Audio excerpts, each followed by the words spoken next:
Join Kids Hut family.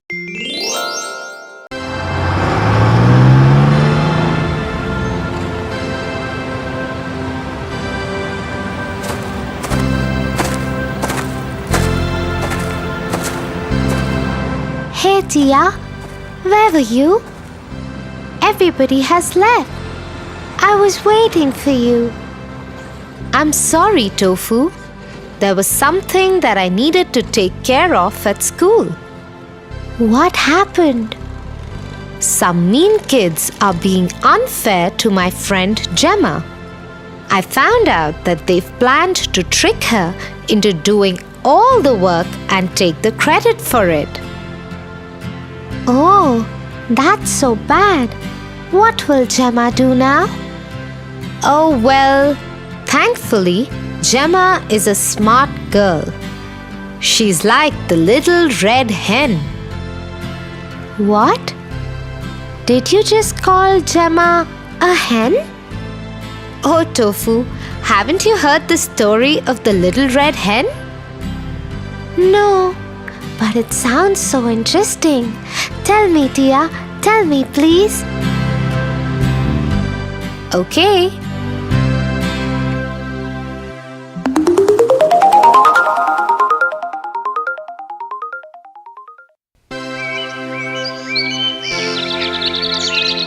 Once upon a time, a little red hen lived on a farm with a lazy dog, a sleepy cat, and a noisy yellow duck.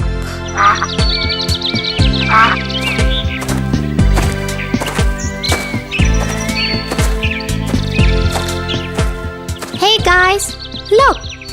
I found some seeds. Let's go and plant them. Who will help me? Not I. Not I. Not I. So the little red hen went and planted the seeds by herself.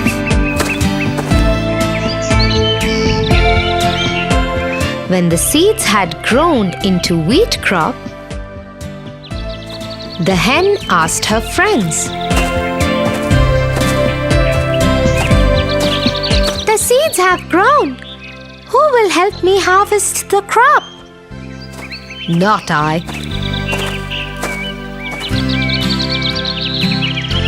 Not I. Not I. So the little red hen went and harvested the crop by herself. The wheat needed to be taken to the mill and ground into flour.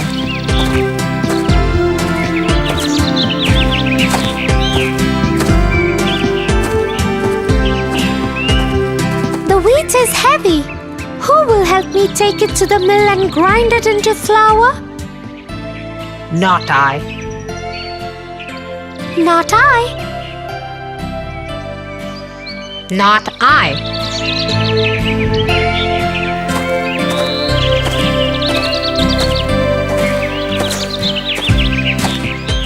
So the little red hen carried the heavy wheat to the flour mill by herself. She alone grinded it into flour, filled it into a sack, and brought it back to the farm.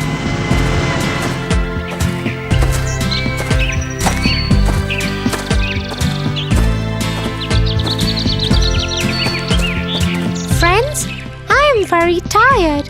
Who will help me bake the bread? Not I. Not I. Not I.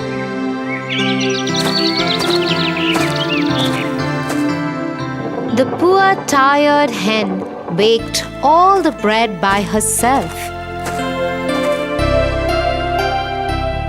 Once she was done, she asked yet again, The bread smells so great.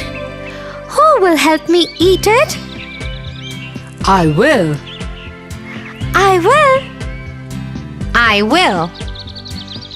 No way! I will eat all this delicious bread by myself. And so the little red hen ate all the bread by herself and enjoyed it completely. What a clever hen! Wasn't she? That's how you should be. You shouldn't be afraid of anyone and should always stand up for yourself. I agree. I hope Gemma knows the story and will do the right thing. Trust me, she will.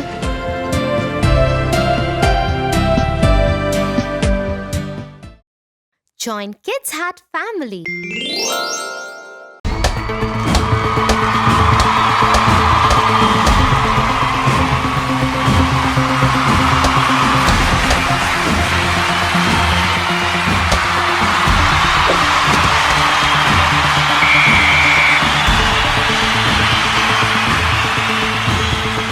Yay! We won! But why does Ron keep passing the ball to others? He's the best player on the team. He could make more goals if he just takes the ball all the way by himself. No, Tofu. To win, you always need a team. Every player is equally important on the team.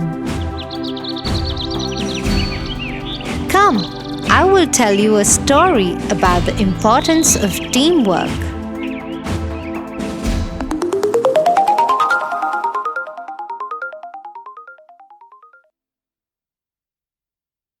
Once upon a time, a girl called Dorothy lived in Kansas City. She was playing with her best friend, a dog named Toto, when a scary cyclone came their way. Dorothy called out to Toto, Toto, hurry! We have to get to the basement. but before they could reach the basement, the cyclone lifted their house up and blew it away. After some time, it fell somewhere with a thud. When Dorothy stepped out of the house, she saw the house had landed on someone. Oh no! Toto, help me! Who is she? The house has landed on her. I'm so sorry. Just then, Dorothy and Toto heard people behind them rejoicing. They were the Munchkins. Thank you, thank you. You have just saved us from the evil witch of the East. You have saved us all. Just then, another witch appeared. She was the Good Witch. Hello, Dorothy. You have done a great deed by saving all the Munchkins. Let me know if you need anything. Thank you. Could you please tell me how to go back to Kansas City? That's where I used to live. I can do that, but I think the Wizard of Oz can help you with that. Just follow the yellow brick road. It will lead you straight to him. But before you go, take these red slippers that the evil witch of the East had. You might need them. Dorothy thanked the Good Witch, took the slippers, and made her way on the yellow brick road with Toto.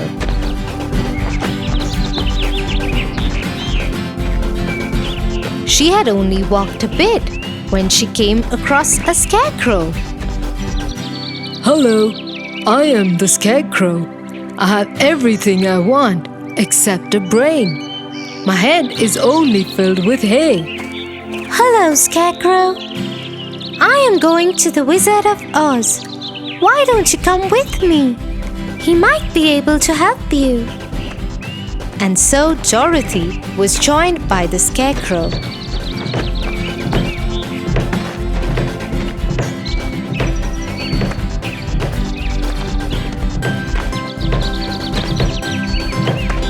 They had walked a few miles when they met the Tin Woodcutter.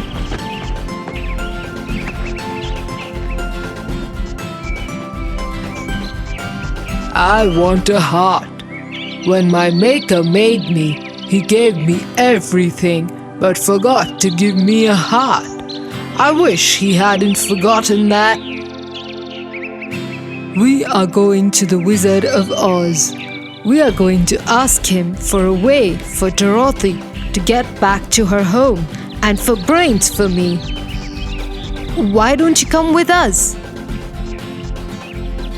And so the Tin Woodcutter also joined them.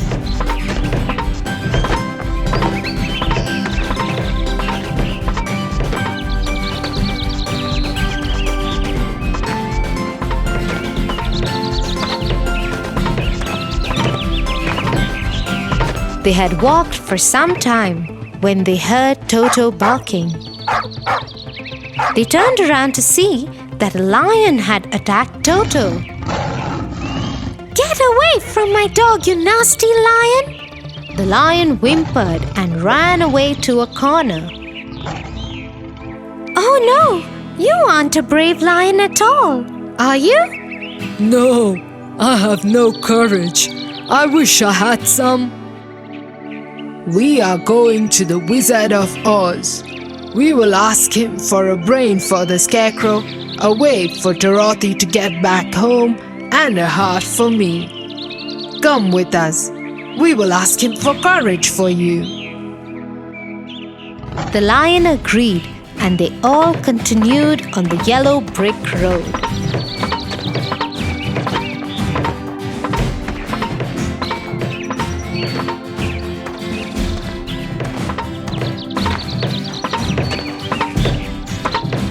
They kept following the road and reached the Emerald City.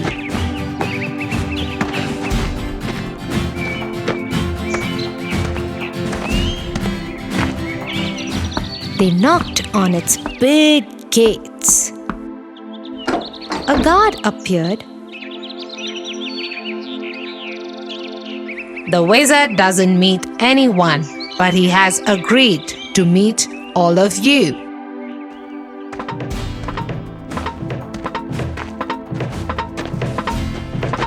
And so all the friends went to meet the wizard. They told him how and why they had come to meet him. Thank you, Dorothy, for freeing the lands from the evil witch of the East. But I will grant all your wishes when you free us from the evil witch of the West too.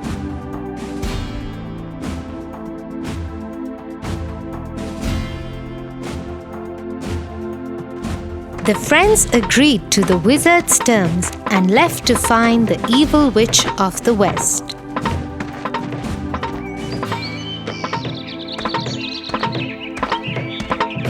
But the evil witch of the West had heard about what had happened to the evil witch of the East. She also knew about Dorothy and her friends' plan to kill her. She planned an attack on them. She sent a pack of her scariest wolves to stop them.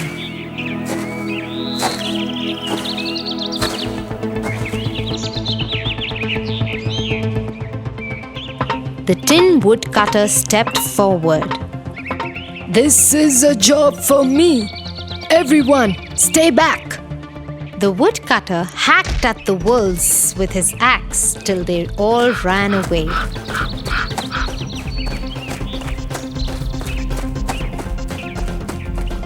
The wolves had just left when the skies became dark, and many crows started coming down to peck at them all.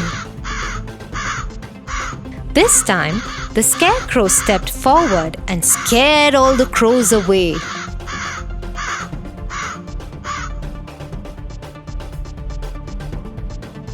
Next, the evil witch sent flying monkeys. Before anyone could do anything, the monkeys grabbed them all and took them to the evil witch's castle. So, you've come to kill me, huh? How will you do that? The woodcutter is lying in a pile over the stones. I have emptied the scarecrow and strapped the cowardly lion to pull my carts. Oh, you are so evil! What a horrible person you are! Saying so, Dorothy grabbed the bucket of water that was lying there and threw the water at the witch. Oh no! You threw water over me? I am going to shrink and melt! Help me! I'm melting! Oh my God! I'm melting! Help me! And so the evil witch of the west melted away. As that happened, all her slaves became free. They repaired the woodcutter, filled the scarecrow with hay, and released the lion.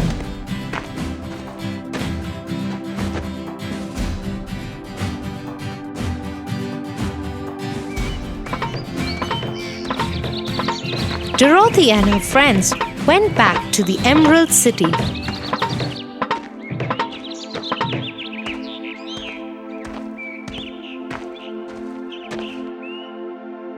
The Wizard of Oz welcomed them and granted the wishes of the scarecrow, the woodcutter, and the lion. What about my wish? How will I get back home? You don't need me for that.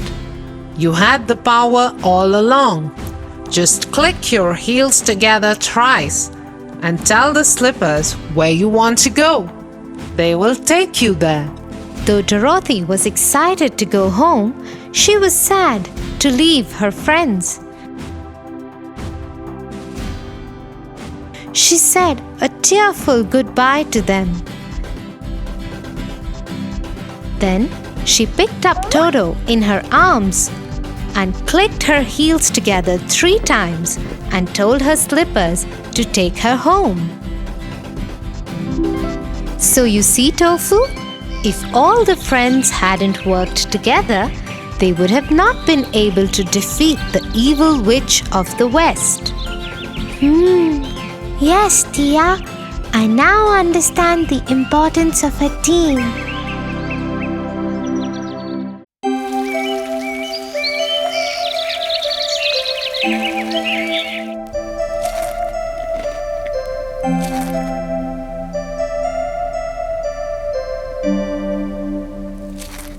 What is wrong, Tofu?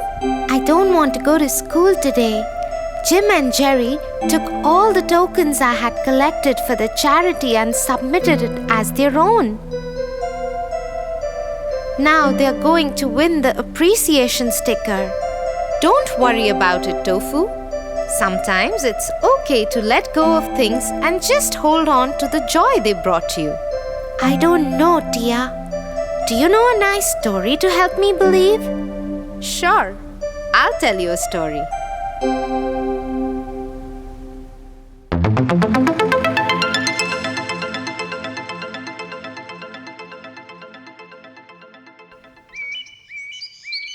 Once upon a time, a poor farmer was plowing his field.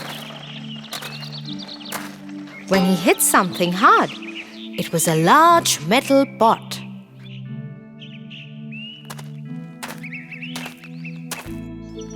What's this? A metal pot? I wonder if there is something more valuable underneath. In the hope that he could find something more valuable, the farmer dug deeper and wider.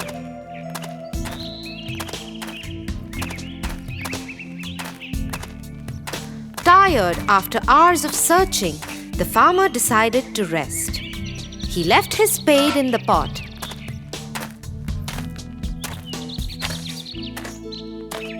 And lay down under the tree.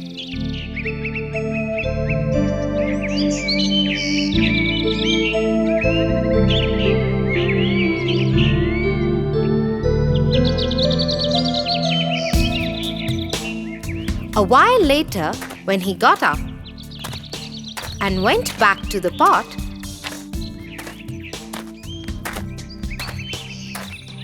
he was surprised.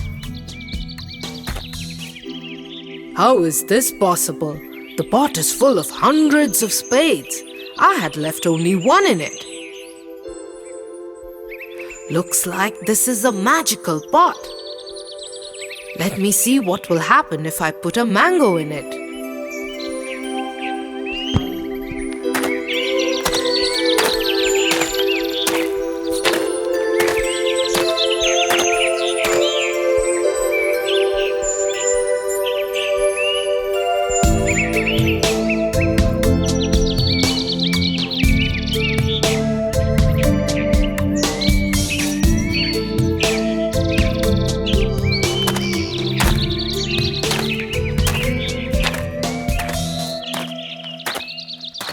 And just as the farmer had thought, the one mango turned into hundreds of mangoes when he left it in the pot. This is truly a magical pot. I will take it home and use it to tide over our troubles. The farmer went home and hid the pot at a safe place. He then went to the market and sold the mangoes. He earned a handsome sum for them. On the way back, he brought some grains.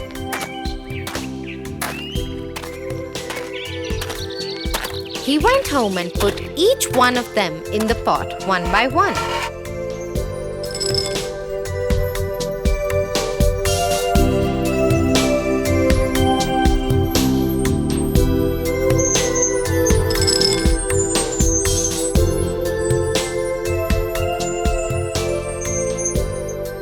Soon he had enough of grains to last his family for the rest of the year. The farmer called his wife and told her everything that had happened.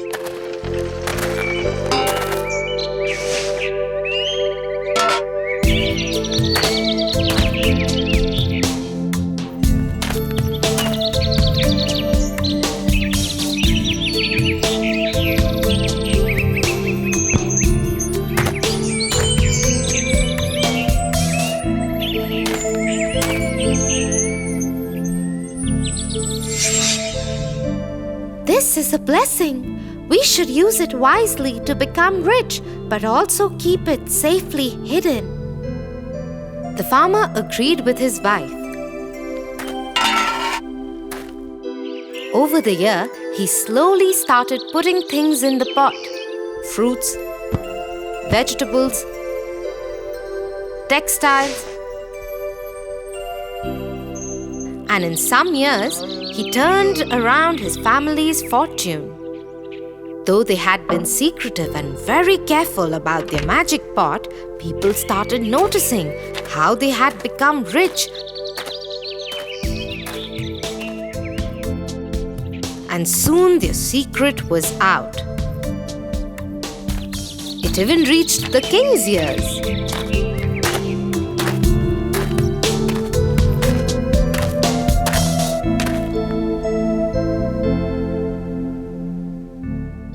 Such a powerful magical pot should be a part of the king's treasury.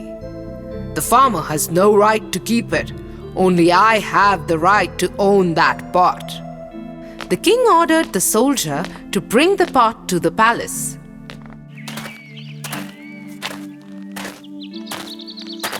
The soldier stormed into the farmer's home.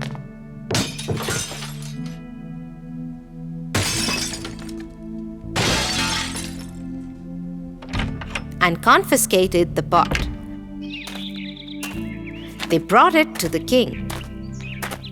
Let me see what is inside the pot that makes it so magical. Once I find what it is, I will become 100 times more powerful. The king peered over the pot and looked into it.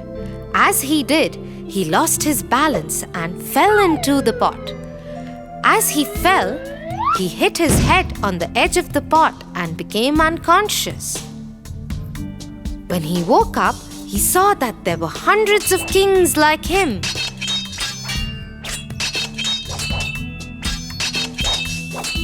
They all fought each other to get to the throne and died. Soon the news reached the farmer and his wife. Should we get the pot back now? The king was foolish and his curiosity killed him. But it is not safe to keep the pot anymore. We have enough money and riches to take care of us and our many next generations. Let us leave the pot within the king's treasury. Oh, thank you, Tia. That was indeed an inspiring story. And I feel much better now letting go of those tokens. Good to know that, Tofu. Now will you please finish your cereal so that we can go?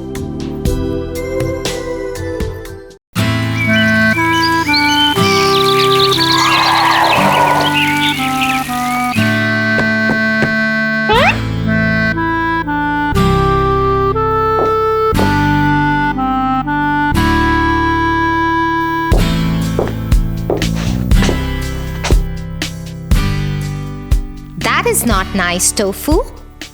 What if your friends find out? They will stop talking to you, won't they? Oh no! I am so clever. They won't find out ever. Let me tell you the story of another clever boy called Tom Sawyer.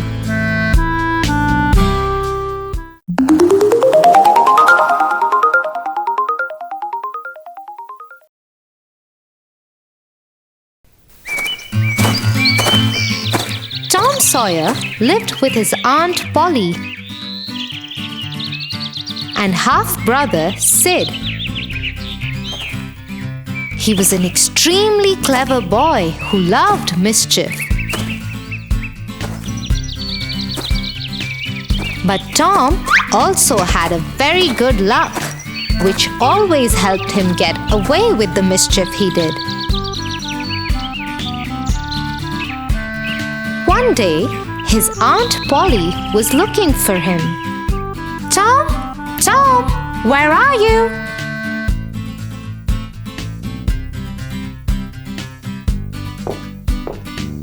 She looked everywhere. She looked outside in the yard.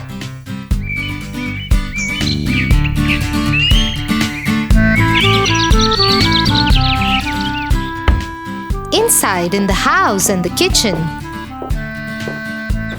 She looked in her room too, but he was nowhere. She went back to his room and called to him. "Tom, stop hiding and come out now." But there was no answer. Suddenly, Aunt Polly saw something move under Tom's bed. She thought it was Tom. She bent down and swiftly pulled the bed cover. A cat that Tom had hidden there sprung out at Aunt Polly. Surprised looking at this, she shouted, "Oh dear, where did Tom get the cat? Wait till I find that boy." Just as Aunt Polly was shooing the cat out of the window, she felt someone behind her. It was Tom trying to escape from the room. He had been hiding in the cupboard. Aunt Polly caught him by the collar. "Tom, what were you doing hiding in the cupboard? You ate all the jam, didn't you?" No, Aunt Polly. I haven't even touched the jam. It must have been Sid. "Don't you lie to me, young man. I can see the jam all over your face." Tom quickly tried to wipe his face, but it was too late. "Today I am going to beat you with a stick. You have become too mischievous." Aunt Polly, look behind you.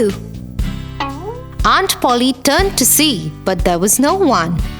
It was just one of Tom's tricks. And this time he used it to get away from Aunt Polly. because when she turned around again, he wasn't there. "Oh, this boy! One of these days I am going to punish him." Tom was so happy with himself for fooling Aunt Polly again that he decided to take the day off from school.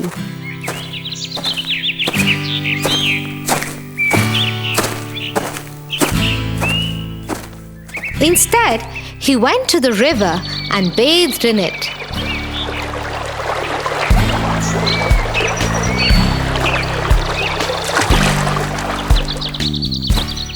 At lunchtime, he went into a nearby farm, stole fruits from there, and ran out of there with the owner chasing behind him. Just as he was running, he bumped into Sid.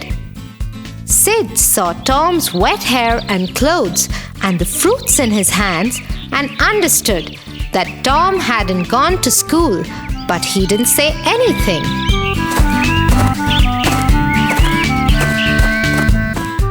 When Tom reached home, Aunt Polly was waiting for him and she was angry. Tom understood that Sid had told her everything. "Tom, did you skip school again?" No, Aunt Polly. Sid is lying." "How did you know Sid said anything to me?" Well, for once Tom had got himself into trouble. He had no answer for Aunt Polly's question. "Tomorrow is Saturday. You don't have school. You will not go anywhere. Instead, you will whitewash the fence." The entire fence? "Yes, the entire fence. That is your punishment." Tom had no choice. He couldn't argue with Aunt Polly. He didn't want to make her angrier, but he was angry too. The fence would take up his whole Saturday. He went into the yard and kicked at the dust. Just then, he saw Sid coming in. He quickly made a mud ball and swung it at him. "Ah! Stop! Help, Aunt Polly!" "Why did you have to tell anything to Aunt Polly?" Tom flung a few more mud balls at Sid and then jumped over the fence and ran away. He knew he was already punished, so nothing worse could happen now. Next morning, when Tom came down for breakfast, he was greeted with a pail of paint and paintbrushes. Aunt Polly had been serious about his punishment. So Tom ate his breakfast and went into the yard to whitewash the fence.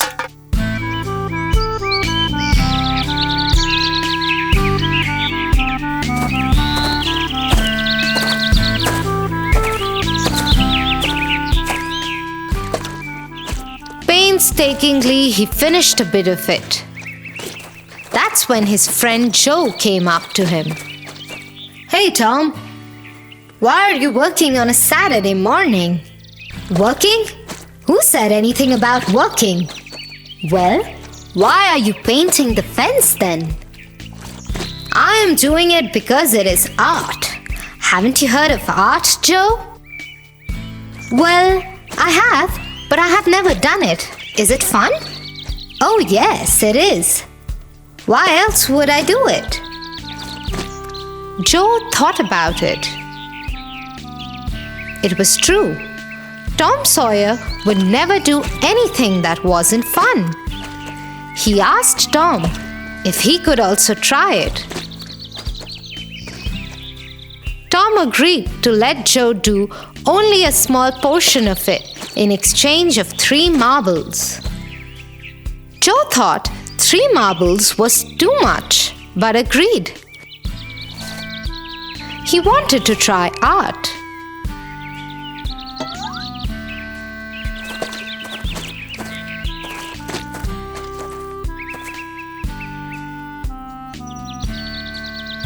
A little while later, their friend Jim came. He saw Tom resting under the tree and Joe painting the fence. He went to Joe. What are you doing, Joe? It is art. I paid Tom 3 marbles to let me do it. 3 marbles? Is it that good? Yes, very good. Jim dashed to Tom immediately and asked if in exchange of his fish book, he too could whitewash the fence. Tom feigned some reluctance, but agreed. And so it went on.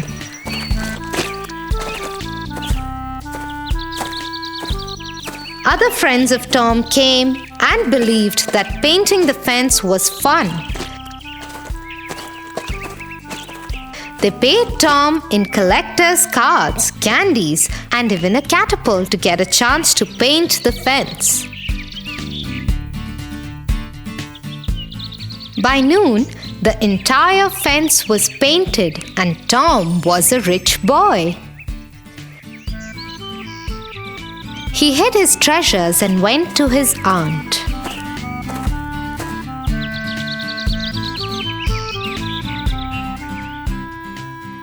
It's done. What? Unbelievable.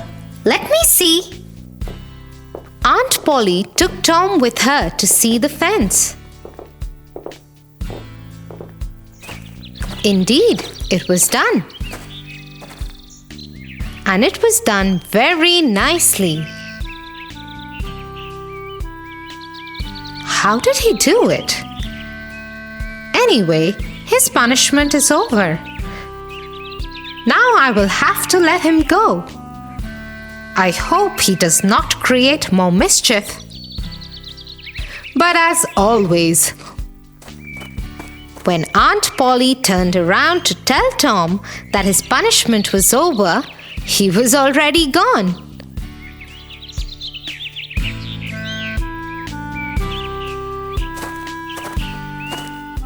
The next day was Sunday, and Tom went to Sunday school. When he reached there, he saw a new girl and was smitten by her. He desperately wanted to impress her. He thought of a way he could prove himself better than the other boys. He went to one of the smartest boys in the class.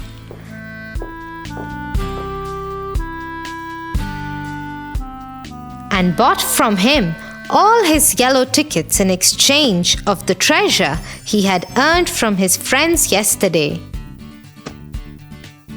The yellow tickets were awarded only to those boys who had learned all the verses of the Bible. Usually, only older boys were able to get the yellow tickets. When you had enough yellow tickets, you could exchange them for a Bible. The minister asked the class, Does anyone have enough yellow tickets for a Bible? Nobody had so many tickets, except Tom, who raised his hand.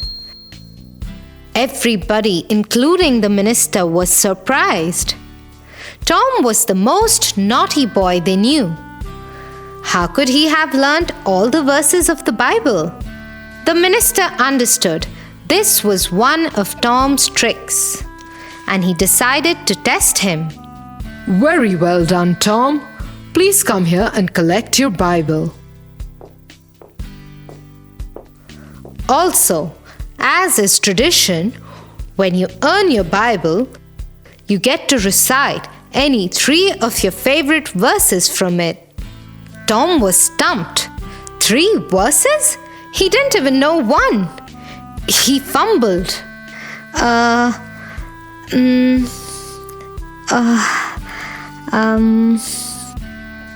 The whole class laughed at him as they understood that mischievous Tom had got into a big soup this time. Do you still think you will never get caught? Oh no, Tia. I have to go and tell my friends the truth and apologize to them right away.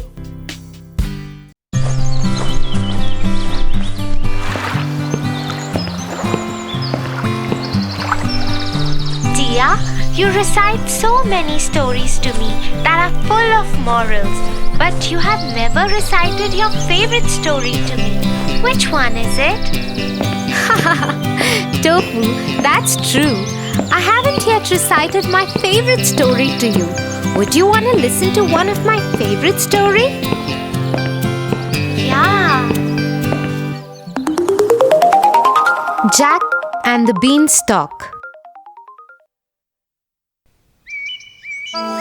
Once upon a time, there lived a widow with her only son, named Jack. Their times were really hard, and they were living in poverty for long. Jack was too young to work and earn money. All their house furniture and other belongings were sold off to carry on with their basic daily needs. Until at last they were left with a cow, who used to give milk every day, and that they used to sell off in the market to buy bread. One day, the poor old cow didn't give any milk. That's when Jack suggested his mother. I think we should sell off this cow and get a good return in bargain. So Jack left to sell off the cow in the market. On the way, he met a butcher. Oh, where are you going, Jack?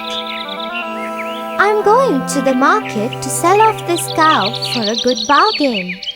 Oh, why take the trouble to go that far? I have a very good deal for you. He took out 5 strange-looking beans from his pocket and handed them to Jack. Jack looked little hazed as to what kind of good bargain it is. Oh my God! They are so beautiful. What do you call these? Beans, magical beans. If you plant them overnight, by the next morning, they will grow up and reach the sky. Wow! Mother would be so happy to see them. Thank you, Mr. Butcher. And off went Jack happily to his mother and showed her the magical beans. But to his disappointment, she only got angry at him and shouted, Off you go to bed right away. She threw the beans outside the kitchen window and into the backyard and went off to her bed, crying and weeping. The next morning, when Jack woke up, he saw outside his window, and to his surprise, he saw a great beanstalk reaching up to the sky. Oh my God! This beanstalk is so huge! I need to climb this up to see where it leads to. He climbed up and up and up till his home looked a mere spot on the ground. At last, the stalk ended and Jack found himself in a completely different place. But suddenly, a beautiful lady appeared and said, Hello, Jack. You don't know me, but I know you and everything about you. The castle you see there belongs to a giant who stole all your father's money and killed him. Your mother had kept this secret from you to protect you. He owes you, Jack. The lady disappeared in thin air. Jack kept standing there and thinking, He surely owes me and my family. Far away, where the road ended, he could see a huge castle. He went up to the castle and knocked on the huge door. A giant woman opened the door. She looked scary and howled at Jack. What do you want? If you please, ma'am, Would you kindly give me some breakfast? I haven't eaten anything since yesterday. The giant woman, though looked cruel and ugly, had a kind heart and offered Jack a huge plate of English breakfast, but warned him. You must finish quickly before my giant husband comes back and eats you. Then suddenly there was a huge knock on the door, and the wife picked up Jack and hid him in a huge empty kettle. As the door opened, the giant entered and roared. Fee, fee, fo, fum. I smell the blood of an Englishman. Be he alive or be he dead, I'll grind his bones to make my bread. Nonsense! You're mistaken. It's the ox hide you smell. So he sat down at the table and ate the ox that his wife had served him as breakfast. After he finished, he asked his wife, Get me my money bags. He started counting his money, but he was so sleepy that he slept on the table. The whole room was roaring with his snore. Jack, taking an opportunity of this time, got out of the kettle, picked up the money bags and ran towards the door. Before the giant woke up, he climbed down the beanstalk and to his cottage and did not look back even once. He took a sigh of relief and ran to his mother. Mother, look what I got. We are rich now. The mother and the son lived quite comfortably. Till one afternoon, when his mother was away, he decided to go up to the giant's castle and see what was happening there. So he climbed up the beanstalk and reached the castle. There, standing at the door, he saw the giant's wife again. But she didn't recognize him because he was dressed impeccably this time. If you please, ma'am, He said, will you give me some breakfast? Run away, you little boy. Last time a boy came, he stole my husband's money bags. But since she was kind-hearted, she offered Jack breakfast. At that very moment, the giant knocked on the door and quickly she hid Jack in the oven. The giant entered and roared. Fee, fee, fo, fum. I smell the blood of an Englishman. Be he alive or be he dead, I'll grind his bones to make my bread. But the giant's wife once again assured him that he is mistaken and offered him his huge breakfast to eat. After eating his food, he asked his wife, Get me my golden hen. The wife got the hen, and the giant roared in his voice. Lay! That very moment, the hen laid a golden egg, and Jack was left amazed with what he saw. No sooner he saw the giant slipping into his deep sleep, and once again he came out of the oven, picked up the hen, and ran for the door.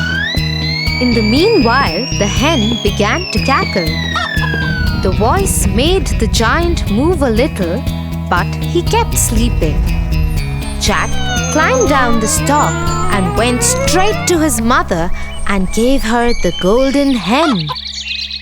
The mother and the boy were so rich that they had money greater than even what they could spend. One day, he was sitting idle.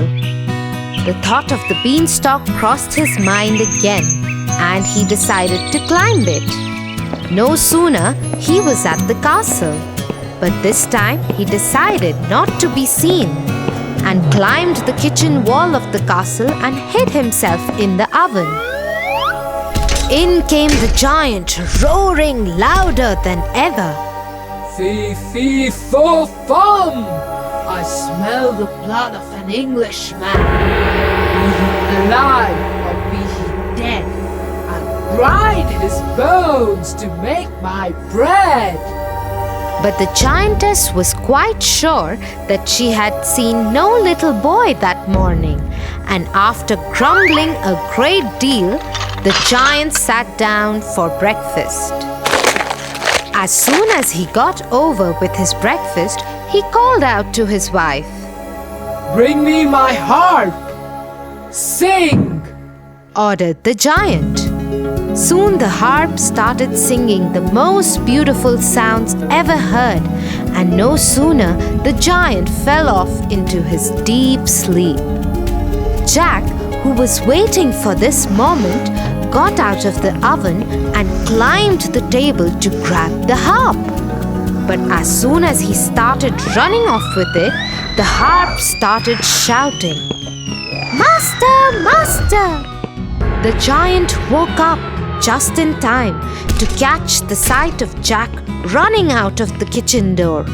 With a fearful roar, he saw Jack running with the harp and dashed after him. Little Jack ran as fast as he could, while holding the harp tightly in his hands. The giant, taking terribly long strides, gained on Jack, and he would have been caught if Giant had not slipped over a boulder. Before he could pick himself up, Jack began to climb down the beanstalk, and when the giant arrived at the edge, he was nearly halfway to the cottage. The giant began to climb down too, but as soon as Jack saw him coming, he called out, Mother, bring an axe. The widow hurried out with the chopper. Jack had no sooner reached the ground than he cut the beanstalk right in two. Down came the giant with a terrible crash, and that, you may be sure, was the end of him. But the mother had a very important advice for Jack. Jack, what the giant did to your father was bad, but you should not have been so greedy. He reaped what he sowed, but greed is also a bad deed. Jack agreed to his mother and promised to never be greedy again, and they lived happily ever after. Wow, Tia, that was such an adventurous story. Yeah, Tofu, and do you know why it was my favorite story? No, tell me. The story was about a brave boy who wanted to fight against poverty, and in a way, he got a chance to take revenge of his father too. But in the process, he forgot that harming the giant again and again was not ethical, and stealing from the giant's house was also against his morals. Oh, that's quite a heavy thought for my little brain. Ha ha ha! Let's go. We are late for dinner. Mom must be waiting. For your favorite rhymes, stories, and more, join Kids Hut family. Subscribe here.